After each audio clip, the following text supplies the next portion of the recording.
mendengarkan podcast ini. Bayangkan ketika kita menutup mata untuk selamanya, ternyata semua keindahan hidup di dalam dunia ini adalah fata morgana.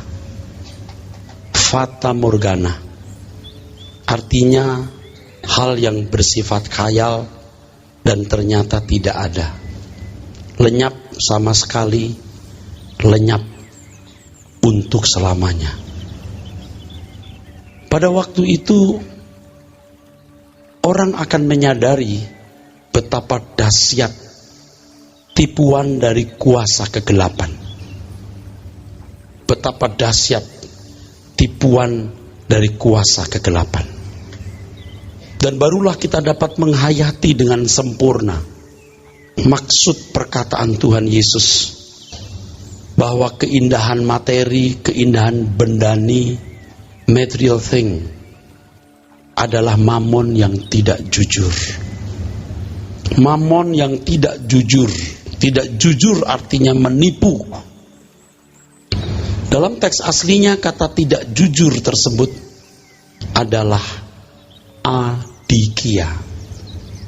Adikia. Yang lebih sering diterjemahkan iniquity. Iniquity. Kejahatan, kebengisan, atau ketidakadilan. Saudaraku sekalian, di balik kematian orang yang tidak menjadi sahabat Tuhan, di balik kematian orang yang tidak menjadi kekasih Tuhan, akan mengalami kesepian yang hebat dan kehausan yang hebat.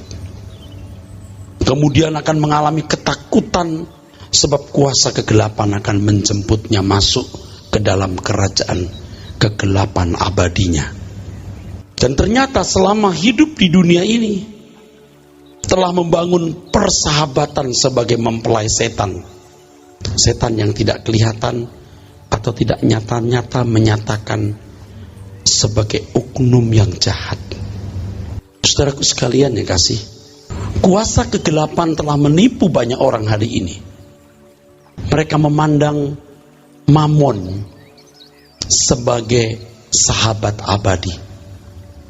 Dan ternyata mamon ini bisa menjadi perwakilan setan. Setan atau iblis berkata kepada Tuhan Yesus, "Sembah aku, maka ku berikan dunia kepadamu." Jadi mencintai dunia itu sama dengan menyembah setan.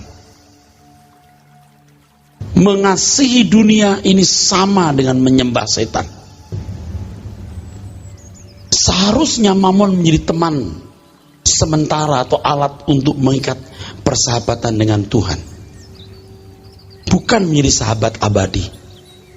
Nah, dalam hal ini saudaraku sekalian, perbedaannya tipis sekali antara bersahabat dengan mamon,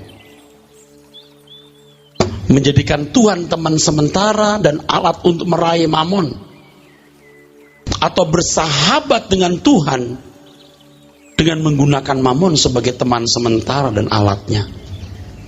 Ini batasnya tipis. Jangankan kita menilai orang lain, kita juga sering gagal melihat diri kita sendiri. Apakah aku sekarang sedang membangun persahabatan dengan Tuhan, menggunakan mamon sebagai alatnya, sebagai teman sementara, atau sedang bersahabat dengan mamon lalu menggunakan Tuhan sebagai teman sementara atau alatnya? Batasnya tipis. Tipis. Jangankan menilai orang lain, kadang-kadang menilai diri sendiri saja kita gagal, saudaraku. Jadi belum tentu orang yang ke gereja itu betul-betul mau bersahabat dengan Tuhan. Apakah seseorang mau bersahabat dengan Tuhan menggunakan mamon sebagai teman sementara atau alatnya? Atau bersahabat dengan mamon menjadikan Tuhan teman sementara atau alatnya? Dua-duanya ke gereja. Dua-duanya ke gereja, saudara. Dan sebenarnya tidak salah minta tolong Tuhan, menjadikan Tuhan sumber berkat jasmani atau pemenuhan kebutuhan jasmani, sebenarnya tidak salah. Tetapi kalau hal itu menjadi alasan kita menjadi orang Kristen, dan kita menganggap bahwa pemenuhan kebutuhan jasmani itu kesukaan hidup atau kegembiraan hidup, itu sama dengan kita minta ilah lain dari Tuhan. Sama juga kita minta Tuhan memberikan kita ilah lain. Jadi kalau orang tidak bergereja, tidak bertuhan, langsung berurusan dengan setan, berurusan dengan kuasa-kuasa gelap, berurusan dengan kuasa-kuasa jahat, tidak menggunakan Tuhan sebagai sarananya, tidak menggunakan Tuhan sebagai alatnya. Tetapi orang Kristen yang ke gereja bisa menjadikan Tuhan sebagai alat dan teman sementara untuk bersahabat dengan Mamon. Memang orang yang bersahabat dengan Mamon ini, saudaraku, tidak melanggar norma umum, tidak merugikan orang lain, tidak menyalahi hukum masyarakat normal, wajar, dan halal. Tetapi bagi anak-anak Tuhan yang dirancang untuk sempurna, hal itu merupakan kesalahan, bahkan bisa berkategori sebagai pemberontakan. Saudaraku sekalian, untuk menghayati hal fata morgana tadi itu, yuk kita renungkan. Dan pada kesempatan seperti ini kita bisa merenungkannya dengan baik. Untuk dapat menghayati realitas bahwa segala keindahan hidup ini adalah fata morgana, renungkan, saudaraku. Nikmatnya makanan, senikmat-nikmatnya, begitu 1 jam lewat, setengah jam lewat, 2 menit lewat, tidak bisa kita ulangi kenikmatan itu, kecuali makan lagi. Itu pun nunggu lapar. Kenikmatan seks orgasme, beberapa detik, tidak bisa menetap lama. 2 menit lewat, 3 menit, 5 menit lewat, tidak bisa dinikmati, kecuali melakukan hal lagi. Tetapi masih perlu waktu. Dan makin tua, orang makin tidak bisa menikmati kenikmatan-kenikmatan yang tadi saya sebut. Orang memiliki kesukaan punya mobil, baru beli, sehari 2 hari, seminggu, 2 minggu, sebulan, 2 bulan, ada satu kesukaan, kegembiraan. Tapi setahun 2 tahun dia bosan. Kalau mau menikmati kenikmatan yang sama, dia harus beli mobil baru. Kenikmatan tidak bisa menetap. Lagi pula, saudaraku, orang tidak bisa tinggal di mobil selama 24 jam. Ada saatnya bosan, kemudian memburu benda yang lain. Fantasi, fata morgana. Demikian pula dengan kehormatan, sesuatu yang benar-benar abstrak. Kehormatan hanyalah sebuah pengakuan yang tidak memiliki dampak apapun dalam diri seseorang, kecuali rasa puas sesaat yang juga bersifat fantasi. Apakah kalau seseorang terhormat lalu umurnya lebih panjang? Apa kalau seorang menjadi terhormat lalu dia menjadi sehat? Enggak. Pengakuan. Kadang-kadang orang kaya yang sudah terhormat di tengah-tengah kehidupan masyarakat, dia tidak puas dengan kehormatan yang dia peroleh di masyarakat, dia masuk gereja. Coba bisa ditundukkan nggak pendeta? Sumbang, kasih uang. Coba bisa ditundukkan nggak masyarakat rohani? Itu panggilan jiwa. Dan kalau sudah terhormat lalu dapat apa? Fata morgana, saudaraku. Kalau hidup manusia dihabiskan untuk hal ini, maka waktu, niat, dan potensi akan lenyap. Ini semua anugerah. Ini semua anugerah atau sarana yang Tuhan berikan untuk menemukan Tuhan yang benar, mengenal Dia dengan baik, dan melakukan kehendaknya. Waktu, komitmen atau niat, dan potensi aksi akan pudar, dan manusia tidak akan memperoleh apa-apa. Nah, saudaraku sekalian, menjadi orang percaya itu berarti memasuki kehidupan yang diakhiri dan memulai sebuah kehidupan yang baru. Nah, sebelum saya bicara ini, kita buka dulu di dalam 1 Yohanes 2:17. 1 Yohanes pasal 2 ayat yang ke-17. Ayat yang ke-17 berbunyi demikian, dan dunia ini sedang lenyap dengan keinginannya, tetapi orang yang melakukan kehendak Allah tetap hidup selama-lamanya. Dunia dengan segala keinginannya lenyap. Nah, saya ulangi lagi. Bayangkan ketika saudara menutup mata dan ternyata semua keindahan hidup di dunia ini fata morgana. Padahal saudara telah menginvestasikan waktu saudara habis-habisan untuk itu. Ya. Sementara di dunia saja hanya fantasi, lenyap. Sesaat dinikmati, lenyap. Lalu cari lagi, lenyap lagi, ulangi lagi. Dan waktu manusia, tekad komitmen manusia, dan kesempatan untuk menemukan Tuhan yang benar, mengenal Dia dengan baik, dan melakukan kehendaknya, bisa habis, sia-sia. Oleh sebab itu, saudaraku sekalian, kehidupan Kristiani yang Tuhan berikan kepada kita itu indah sekali. Kita harus belajar memasuki kehidupan yang kita akhiri dan memulai sebuah kehidupan yang baru. Jadi sebelum hal itu kita alami, kedahsyatan itu kita alami, kita mati dulu sebelum kita mati. Kita mati sebelum kita mati. Kehidupan yang diakhiri adalah kehidupan yang lama, yang tidak bernafas surgawi. Kehidupan lama menunjuk segala sesuatu yang menyangkut pola berpikir, cita-cita, gaya hidup, keinginan, segala hasratnya. Inilah yang saya maksud dengan diri sendiri. Jadi meninggalkan manusia lama bukan hanya menjadi orang yang mulai ke gereja dan bermoral baik, tetapi benar-benar meninggalkan diri sendiri. Nah, nanti kalau saudara sudah belajar untuk mengakhiri sebuah kehidupan, hidup yang lama, dan memasuki hidup yang baru, ingat hidup yang baru bukan hanya mulai rajin ke gereja dan punya moral lebih baik, tapi seluruh kehidupan yang bernafas duniawi harus dimatikan.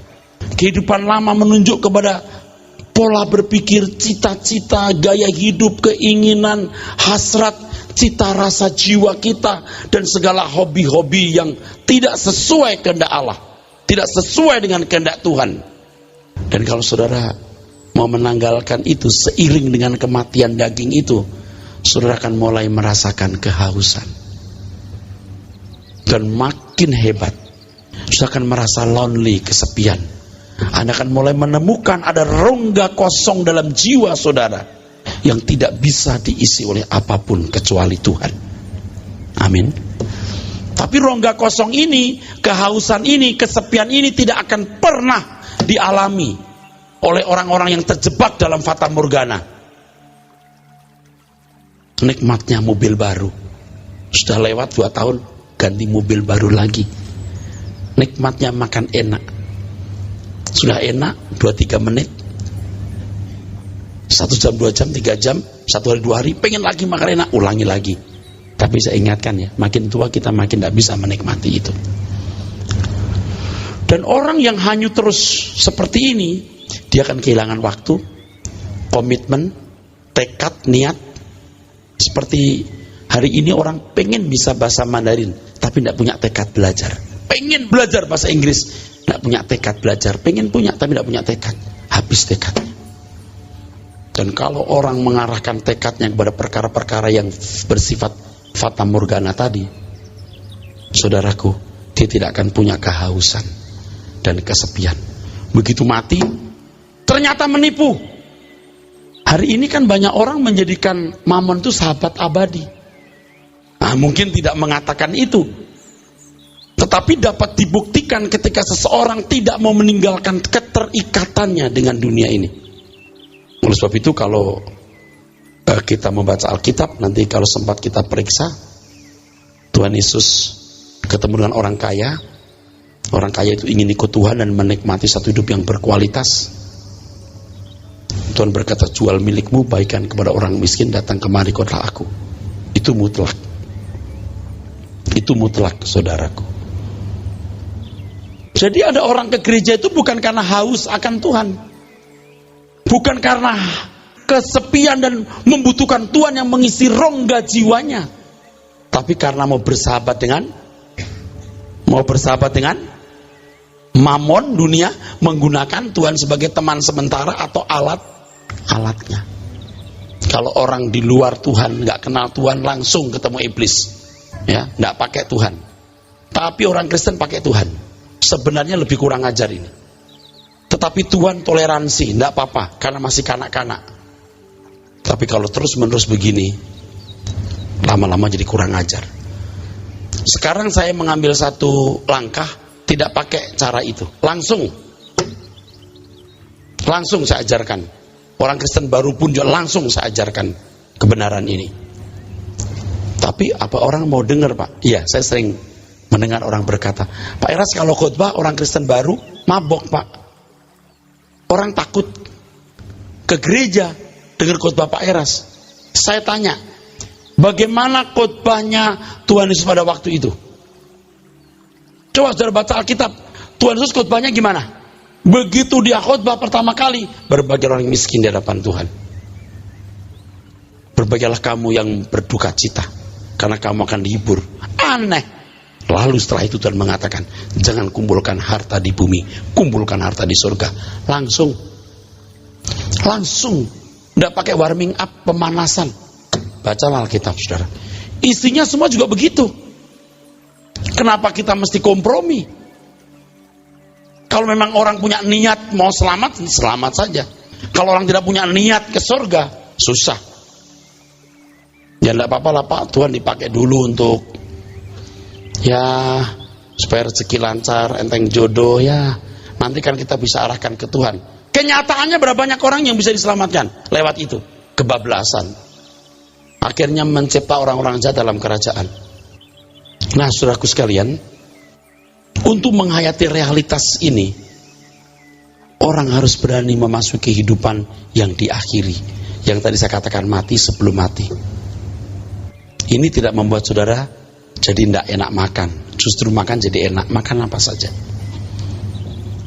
Justru ini membuat saudara bisa tidur nyenyak, tidak usah tidur di atas spring bed harga 35 juta.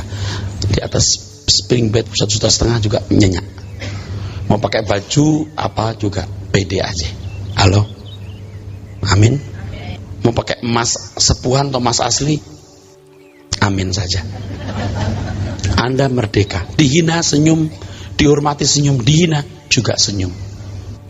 Meninggalkan diri, cita-cita, gaya hidup, keinginan harus berani dimatikan.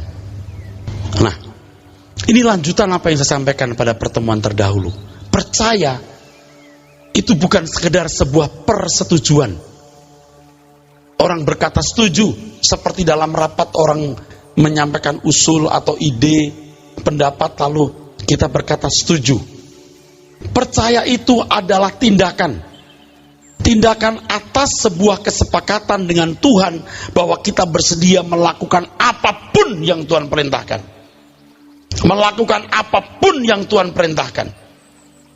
Oleh sebab itu saya tanya, berani you percaya? Seolah-olah percaya itu satu ancaman. Ya, ancaman. Sebab percaya itu berarti bertindak atas sebuah kesepakatan dengan Tuhan bahwa kita bersedia melakukan apapun yang Dia perintahkan. Dan apa yang Tuhan perintahkan itu bisa melukai, bisa menyakitkan, bahkan membunuh, mematikan unsur-unsur duniawi kita. Mematikan unsur-unsur duniawi kita. Inilah yang dimaksud oleh Alkitab kehidupan yang telah mati. Kolose 3 ayat yang ketiga. Mari kita baca. Kolose pasal ketiga ayat ketiga berbunyi demikian. Sebab kamu telah mati dan hidupmu tersembunyi bersama dengan Kristus di dalam Allah. Terus 4. Apabila Kristus yang adalah hidup kita menyatakan diri kelak, kamu pun akan menyatakan diri bersama dengan Dia dalam kemuliaan. Ya, saya tidak tahu apakah saudara berani percaya dengan benar. Kamu sudah mati. Maksudnya apa? filosofi hidup kita yang lama, cita-cita kita, pola berpikir, keinginan, hasrat, cita rasa jiwa kita.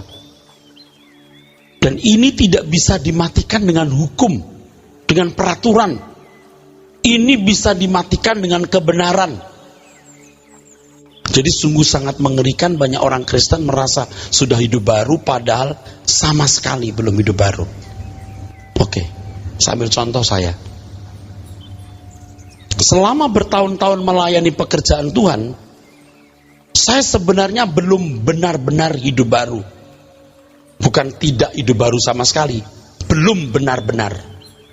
Saya percaya saya bertobat sungguh-sungguh. Tahun 1975-76, sungguh-sungguh saya bertobat.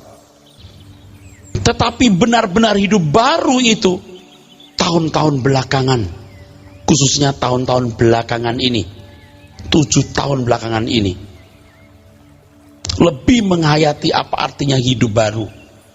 Saya melayani pekerjaan Tuhan untuk menolong jemaat menyelamatkan hidup, anak sukses sekolah, karirnya, dapat rumah tangga yang baik, ekonomi baik, lalu rajin ke gereja, moralnya lebih baik, dan mati masuk surga. Kelihatannya ini benar, padahal sebenarnya tidak tepat. Tidak tepat. Sebab melayani itu, saudaraku, bagaimana mengarahkan jemaat untuk bisa meninggalkan segala nafas duniawinya dan mulai bernafas surgawi. Bukan dengan hukum, dengan kebenaran. Nah, makanya gereja harus mengenal kebenaran. Jangan hanya berkubang pada tradisi. Melayani jemaat dengan menyelenggarakan kebaktian, liturgi, misa, ya, khotbah 15, 20, 30 menit, selesai, sudah binasa. Harus mengenal kebenaran supaya nafas duniawi jemaat digantikan dengan nafas surgawi. Saya sudah menjelaskan, saudaraku sekalian, bedanya keberagamaan dengan kekristenan. Agama itu mengasah budi pekerti yang baik, saya setuju. Dengan hukum, dengan peraturan, manusia diasah untuk berbudi pekerti yang baik. Dan jiwa itu bisa dilatih jadi baik. Saya beritahu kepada saudara bahwa entitas manusia itu dahsyat ya. Kalau tumbuh-tumbuhan hanya punya kehidupan, organisme yang hidup, nggak ada pertumbuhan. Kalau binatang itu bukan hanya punya pertumbuhan, juga punya jiwa yang hidup. Manusia bukan hanya punya jiwa yang hidup, tapi roh. Singa yang buas itu dilatih terus jadi tidak buas. Bisa. Tidak selalu, tapi bisa.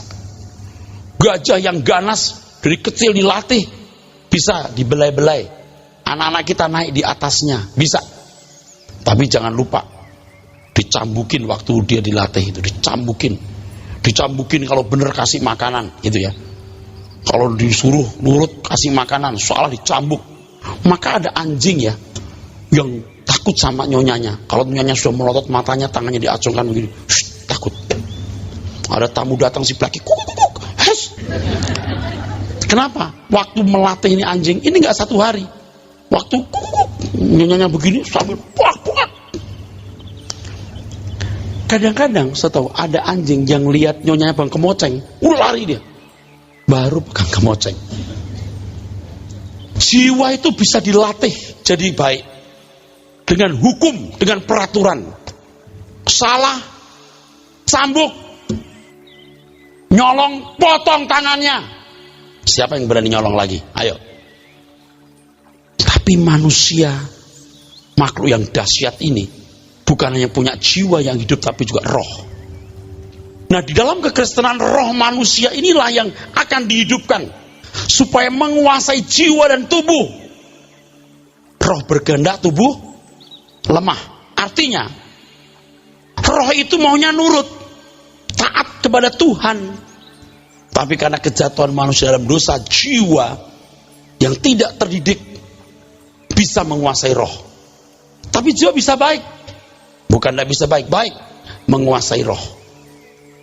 Roh berkehendak tapi tubuh lemah. Maksudnya adalah roh itu kehendaknya untuk taat.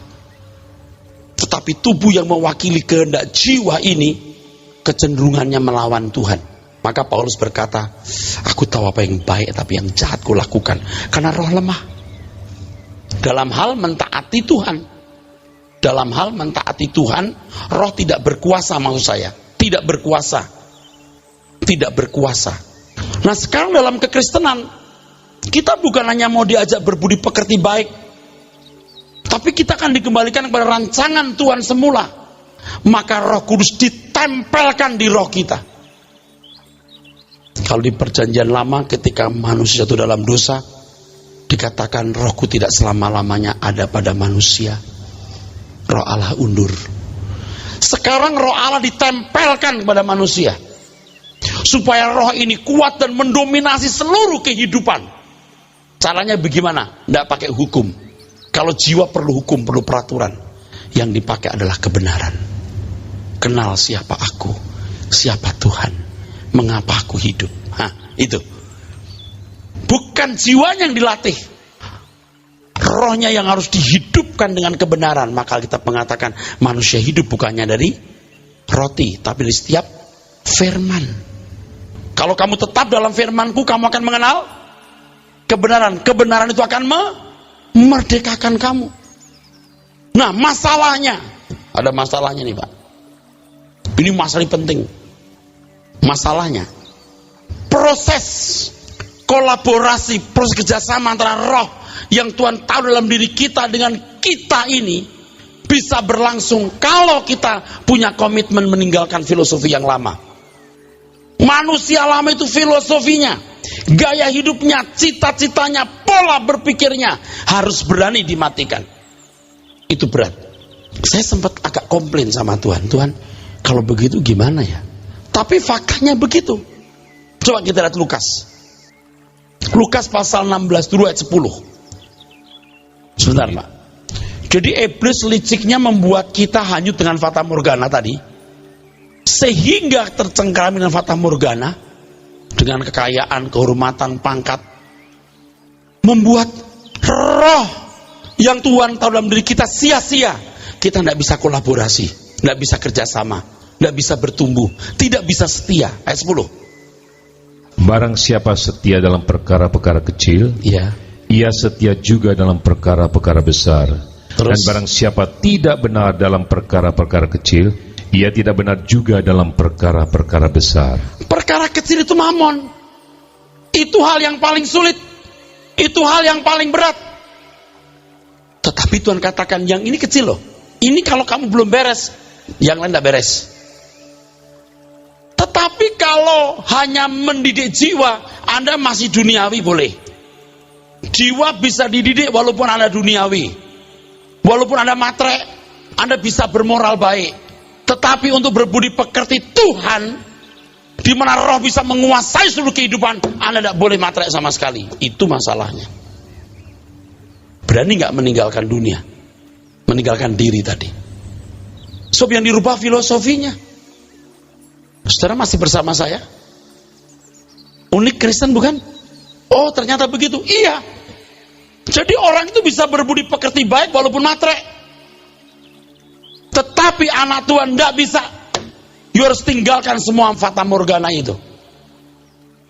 Sampai engkau punya kehausan dan kelaparan akan Tuhan. Lukas 14 ayat 33. Ayat yang ke-33. Ya. Demikian pula lah tiap-tiap orang di antara kamu yang tidak melepaskan dirinya dari segala miliknya, Ya. tidak dapat menjadi murid. Muridku. Saya tertuju pada kata murid. Kalau kamu tidak lepaskan itu semua, kamu tidak bisa belajar. Kamu tidak bisa sekolah. Kamu tidak bisa berkembang. Kamu tidak bisa bertumbuh. Kamu tidak dapat jadi muridku. Saya terus terang agak komplain di situ sebenarnya dalam hati saya, tapi saya tidak berani kepada Tuhan. Saya nerima saja. Aduh Tuhan, ini kalau harus mati dulu gimana? Ini soal matre, ini kan soal berat ini. Filosofi hidup manusia kan materialisme udah. Berat, saudara. Berat. Oleh sebab itu saya tanya lagi, berani tidak Anda percaya? Hitung dulu anggarannya. Ini nggak gampang loh. Nggak gampang. Mau nggak jadi Kristen yang benar? Hitung dulu anggarannya. Kalau ibarat seorang pedagang, saya jual barang ini sama fungsinya. Pembeli tanya, ini harganya berapa Pak? Saya jawab, ini harganya 6 juta rupiah. Pembelinya bibirnya moncong, 3 senti keluar, mahal. Terus pembeli tanya lagi, kalau ini berapa Pak? Nggak usah deh. Emangnya nggak dijual tuh Pak? Ya dijual, tapi nggak usah deh.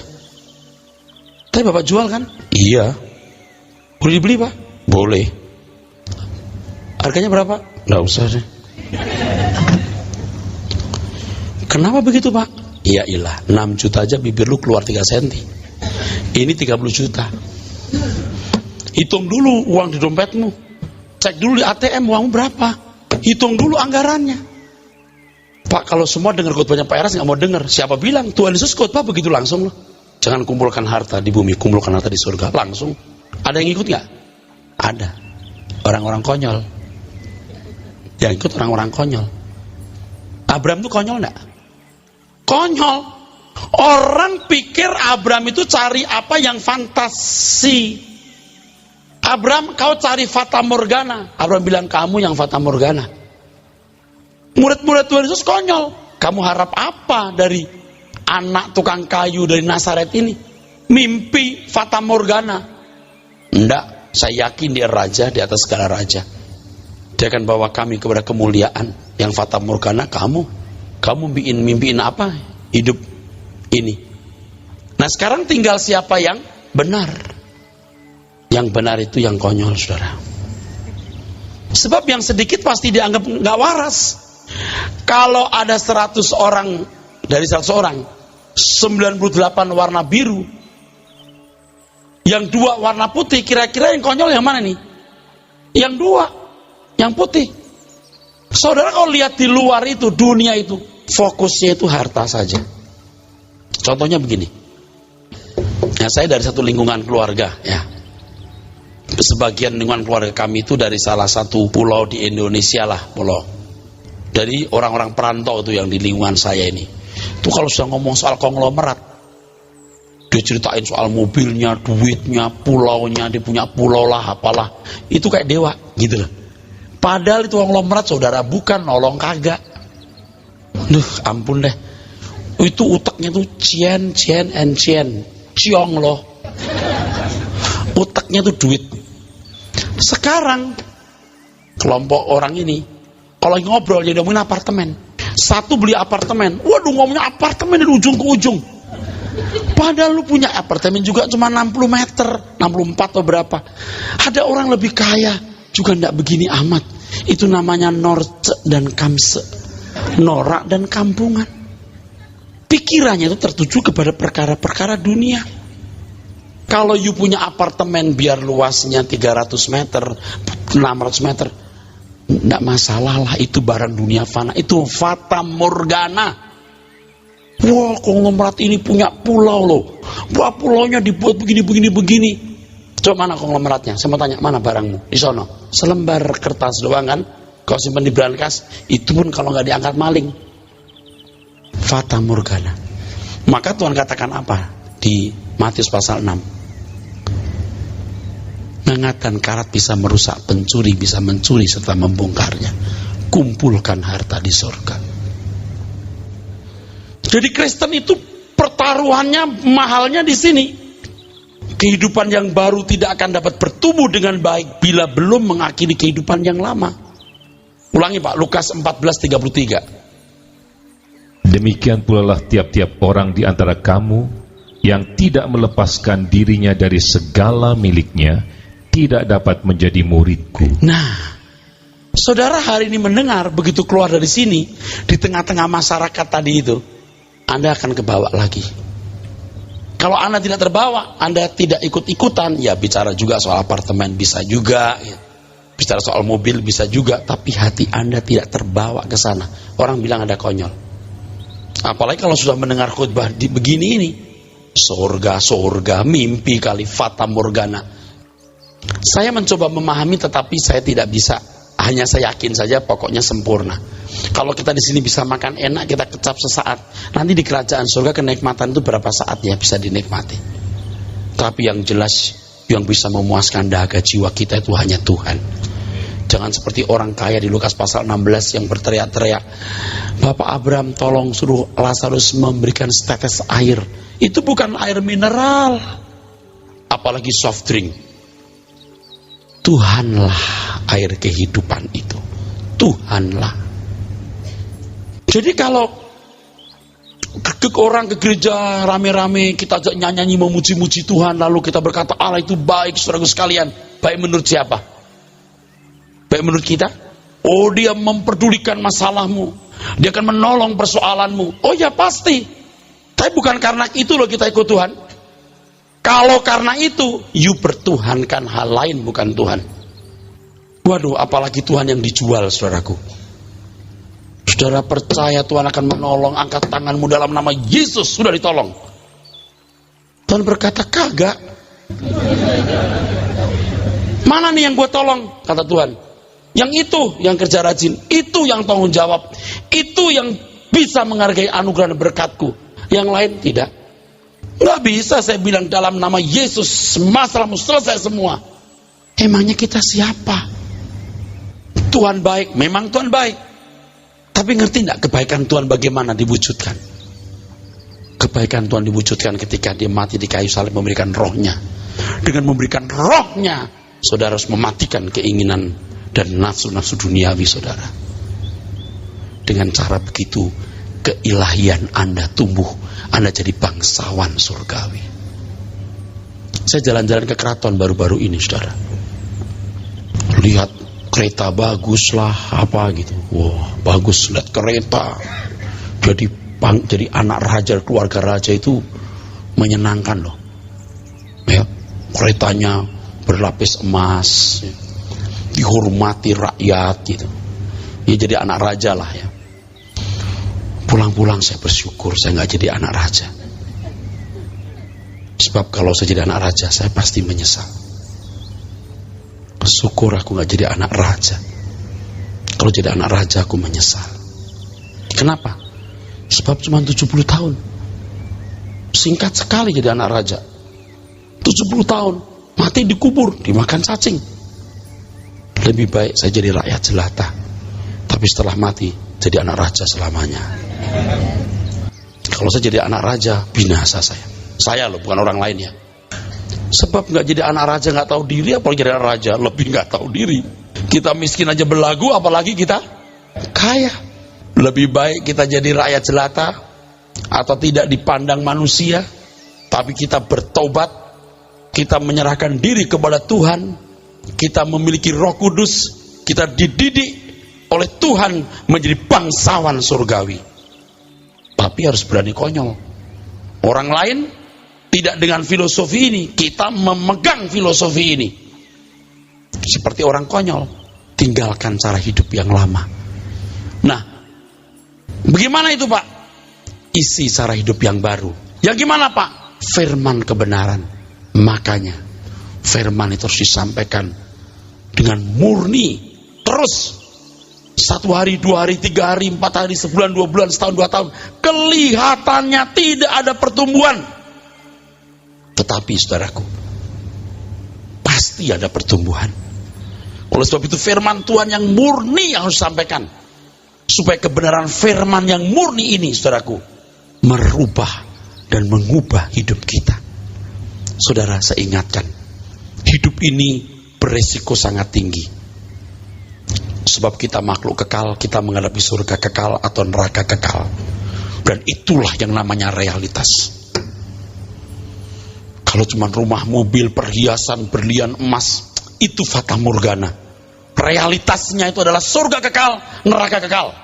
Disebut realitas apabila memiliki nilai kekal. Sebab kalau nilainya sementara, apalagi makan enak, 2 menit lupa, mesti diulangi lagi, tunggu lapar. Kita menghadapi kekekalan yang begitu mengerikan. Oleh sebab itu, saudaraku sekalian, kita yang mengerti kebenaran ini, kita harus berani mengambil keputusan untuk mengiring Tuhan Yesus Kristus. Dengan pembaharuan pikiran seperti Roma 12 ayat yang kedua, kita menjadi tidak serupa dengan dunia ini. Dan ketidakserupaan kita dengan dunia ini melayakkan kita untuk bersama-sama dengan Tuhan dalam kemuliaan. Amin.